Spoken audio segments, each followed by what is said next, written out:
આપણા ઘરમાં રહેલા દૂધમાંથી જ કોઈ પણ ટ્રિક્સ અપનાવ્યા વગર સિમ્પલ અને સરળ રીતે આપણે ક્રીમ આઈસ્ક્રીમ જેવું એકદમ સરસ મજાનું ક્રીમી અને ઘટ આપણે બનાવવાના છીએ દહીં. તો અહીંયા આ દહીંમાંથી તમે યોગર્ટ બનાવી શકો છો, આ જ દહીંમાંથી તમે મઠ્ઠો બનાવી શકો છો અને આ જ દહીંમાંથી આઈસ્ક્રીમ બનાવી શકો છો. મેં અહીંયા 2 થેલી ફૂલ ફેટ અમૂલ ગોલ્ડનું દૂધ લીધું છે, જે ફૂલ ફેટ છે. ઓકે, તમે ઘરનું પણ દૂધ લઈ શકો છો, કોઈ પણ વસ્તુ ઉમેરવાની નથી, માત્ર ઉમેરવાનું છે મેરવણ. હવે અહીંયા આપણે જે દૂધ છે એ દૂધને આપણે અહીંયા મેં 1 લીટર દૂધ લીધું છે. આ દૂધને નવશેકું ગરમ કરવાનું અને પછી એકદમ સરસ મજાનું હલાવવાનું અને પછી આપણે એમાં 1 ચમચી જેટલું આપણે 1 ચમચીથી થોડું વધારે દહીં ઉમેરીશું.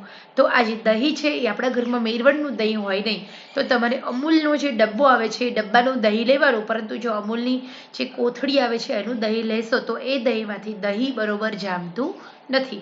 તો અહીંયા ગઠ્ઠીદાર દહીં બનાવવા માટે માત્ર ને માત્ર તમારે એક જ વસ્તુ લાવવાની છે, અમૂલના ડબ્બાનું દહીં. અને આપણે એકદમ સરસ રીતે હલાવી લઈશું, અથવા તો તમે બ્લેન્ડર ફેરવી શકો છો.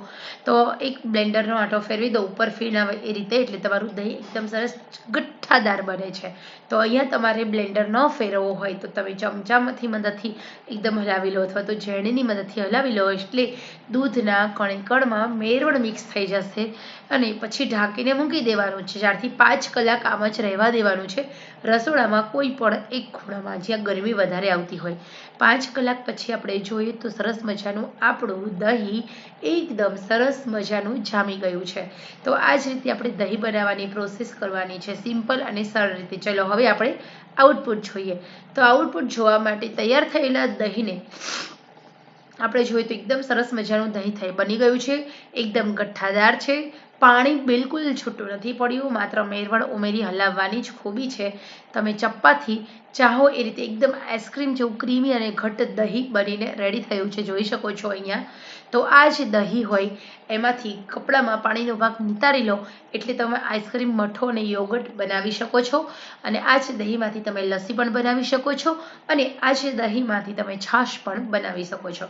તો ખરેખર આ જે દહીં છે એ બનાવવાની રેસીપીનો વિડીયો એકદમ સિમ્પલ, એકદમ સરળ, ખાસ કરી ગરમીમાં તો જ્યાં ગરમી એકદમ સરસ મજાની રસોડામાં પકડાતી હોય, અથવા તો તમે રસોઈ બનાવતા હોય તો રસોઈના પ્લેટફોર્મમાં જે ગેસ હોય એનાથી થોડે દૂર એક ખૂણામાં આ વાસણ મૂકી દો, તમારું દહીં 2 થી 3 કલાકમાં જામી જશે.